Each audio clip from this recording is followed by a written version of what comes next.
I'm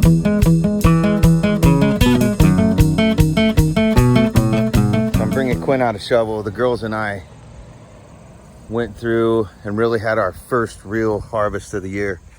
So look at these beans. I had to reinforce my fence because we had like 60-mile-an-hour winds the other day. I think most of the Midwest had it. I know Daniel was talking about it on Arms Family. He was saying they had 80-mile-an-hour winds. I don't know what they did in Oklahoma, but it was awfully windy here. It blew my fences over from my beans, but we went through, we pulled out bags of beans, and we pulled out a bunch of ripe tomatoes and semi-ripe. They're gonna ripen over the next few days, but and we still have a lot of tomatoes left. Oh, Daddy. Yes, ma'am. Okay, so here's what our first harvest of beans looks like.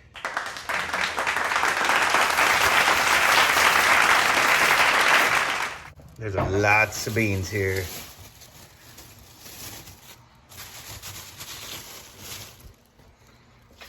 Bunch of tomatoes.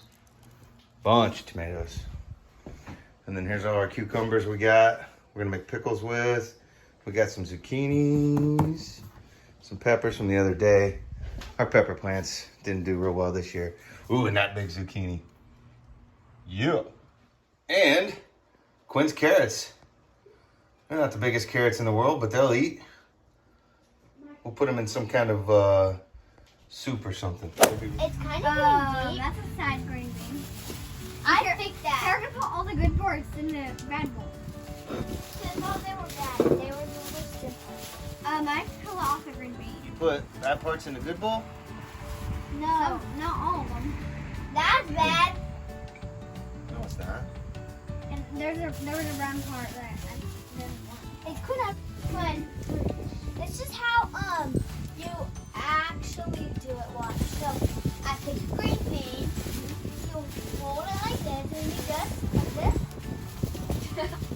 Ready? 5, 6, 7, 8. Snap. Woo! Ready? For really, Emmett? Really? It's already getting full now. I have to put it.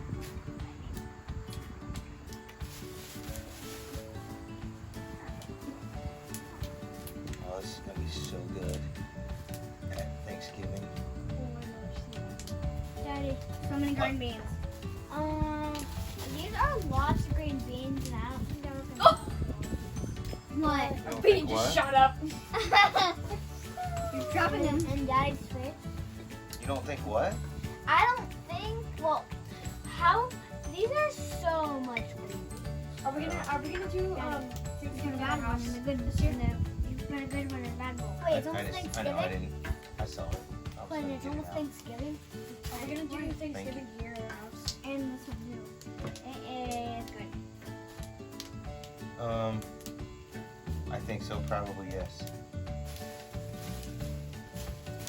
What? We'll have Thanksgiving at our house.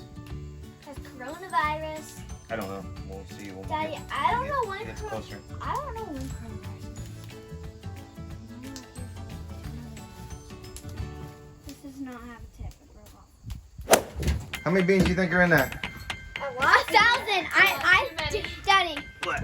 I think that there's 1,000 in there. There's at least 1,000. There's at least somewhere 900, 800. It's a big chili pot. It's full. Yeah, We're gonna do some canning tomorrow. I think there's like 2,050. Yeah. I think there's about maybe 1,000. I think there's 1,000.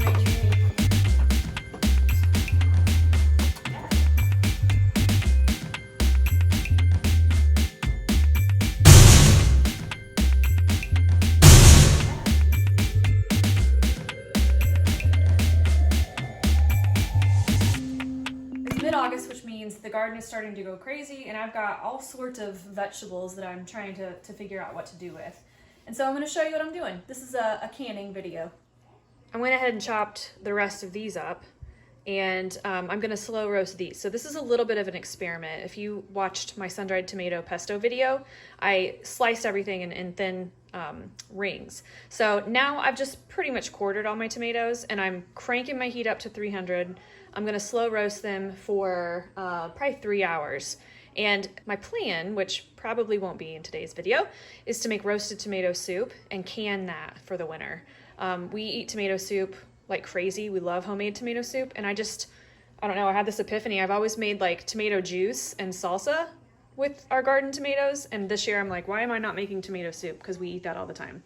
So here's another experiment I'm trying for the day. When I did the tomatoes last time and this first tray, the first 2 trays that are in the oven, I just sliced them and threw them in there. And so I'm gonna try with these tomatoes that I've quartered to maybe squeeze out the seeds and any extra juice and see if we can't decrease that roasting time and kind of dehydrating time by getting rid of some excess juice at the beginning. So I'm gonna finish squeezing the extra juice and the seeds out of my tomatoes and then get started on my cucumbers. I thought I'd show you what 300 degrees at 3 hours looks like. It's similar results to 200 at 6 hours. And these don't necessarily need to be as dried out or dehydrated since they're going into soup. So there's been a lapse in filming from what I showed you earlier, but here's what I've done. This is all the tomatoes I showed you earlier today. I roasted them all in sheet pans. I put them in this pot. To this pot, I added 3 cups of shredded carrots, and I just put them in my food processor. 3 cups of celery, 3 cups of onions, 4 quarts of chicken broth, and then oregano, basil, and parsley. And then I've let that simmer for an hour to soften those vegetables.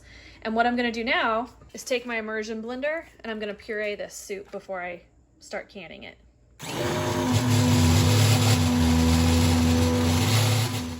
And there you have it. So now it's pureed and we can start setting up our pressure canner in our jars to preserve this. All right, so I'm gonna start canning. So I've got my jar of hot water. I heated it up in the microwave, and then I'm gonna pour the hot water into the jar I'll use next. Heat it up.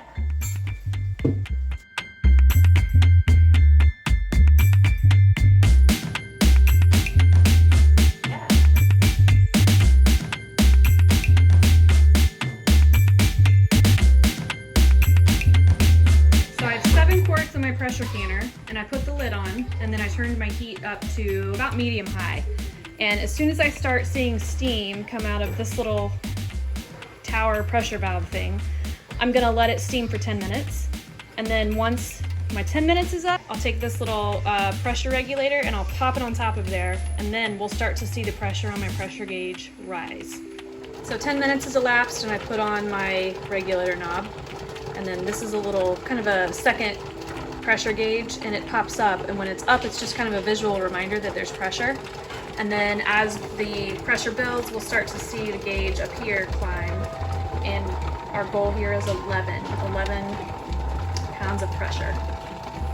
We hit 11 pounds of pressure, and I started my timer for 25 minutes, so we're going to kind of keep this right at 11 by adjusting the heat up and down for 25 minutes, and then our tomato soup will be processed correctly. Here's my finished product. I have 10 quarts of tomato soup base. So this winter, when we want tomato soup, I'll just dump a quart of this into my pot. I will have to add salt and pepper. I didn't put salt in it. And then I'll add cream or whole milk and Parmesan cheese, and then my soup will be ready to go once I've heated it through. So easy peasy. All the hard work now is gonna pay off in the middle of winter when we have fresh from the garden tomato soup. Okay, today, it's the next day. I'm wearing the same shirt, such is life when you have a garden and you're canning. Everything is ready all at once.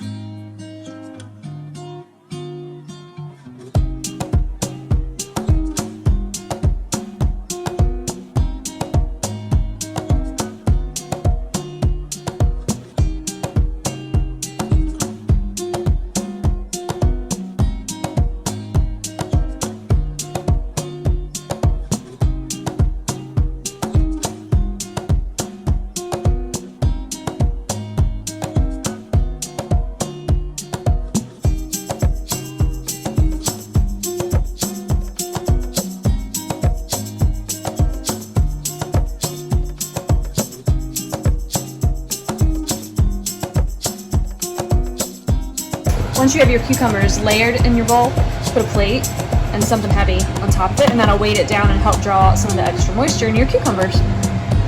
And they're gonna stay in here for 3 hours. Get a load of this kitchen. Canning is messy. When I'm canning, I'll do like 4 loads of dishes a day in the dishwasher. There's just always something somewhere, very little space to work. One session of canning fills your sink. It's crazy. Pickles are in the brine. I'm bringing it to a boil, and then I'll start getting these canned up so I can process them in my water bath canner.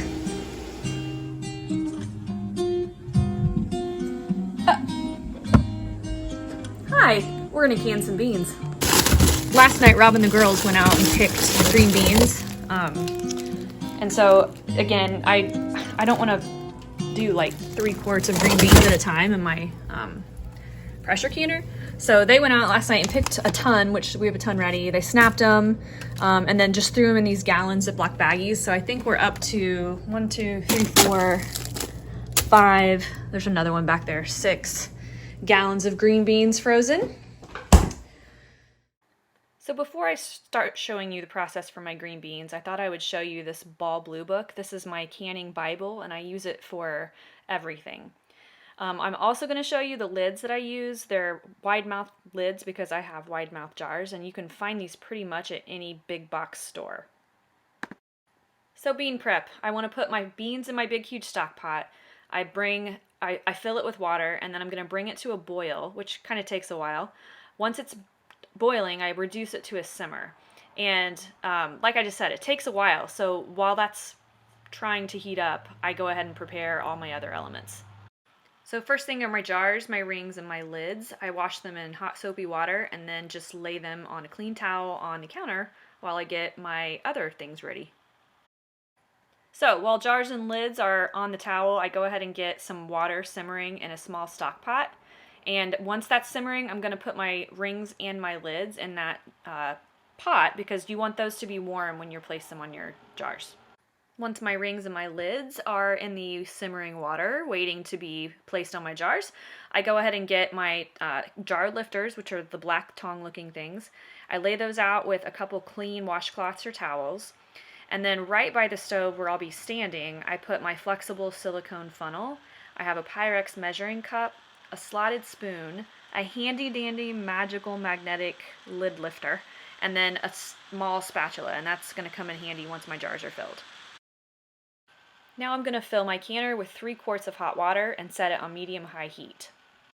While my canner is heating, I'm going to put hot water in a jar and warm that in the microwave so that my jar is hot. And then I'm going to take that hot water and dump it into another jar. And this seems odd, but I'm basically heating up my first jar, pouring the hot water into the second jar, and it will heat up so that it's ready when I'm ready for the second jar. Filling your jars, super easy. Put your funnel in the mouth, and then once that's in there, fill your jar with green beans.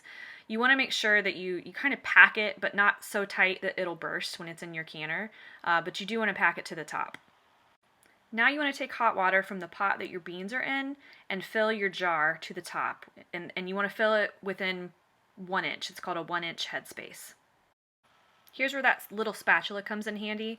You want to take that and press it along the inside of the jar, and that's going to remove any air bubbles, which could make your jar crack inside the pressure canner. Here's what 1 inch of headspace looks like. I'm ready at this point to grab my clean towel and wipe off any water that's on the rim of my jar. I'm then going to take my magnetic wand and get my lid and my ring out and place those on the jar. And remember, it's hot, so I'm going to need my jar lifter, that's the black tong looking things, and I'm going to use that to put all of my jars into my canner, and that's what is going on here. So now I throw the lid on my pressure canner, and I'm going to crank the heat to high. This little spout here in the back is going to start distributing or steaming kind of evenly, and once that's done that for 10 minutes, I'm going to pop that black pressure regulator onto that steam valve. So the pressure will start out at 0, and as it heats, it'll increase gradually. We want to make sure that we stop at 11 pounds of pressure, and at that point, we're going to start adjusting the heat to maintain 11 pounds of pressure. when it reaches 11, then we can start our timer. And so our beans have to process for 25 minutes. And there's my 7 quarts of pressure canned green beans. I have lots more to go. I'm getting ready to do another round of 7 more quarts and maybe even 7 more after that. So we're gonna have green beans for days. So results of all my canning work. I've got all of my tomato soup going. We got 9 quarts of pickles. I didn't film those, but here are the pickles, the final result. And I ended up with 13 quarts of green beans because one of my jars broke in the canner. So that'll make for some good eating this winter. And we've got more tomatoes ready today that I'm gonna make more soup from. So that's a day in the life, or actually several days in the life of garden canning. I hope you enjoyed this video and thanks for watching.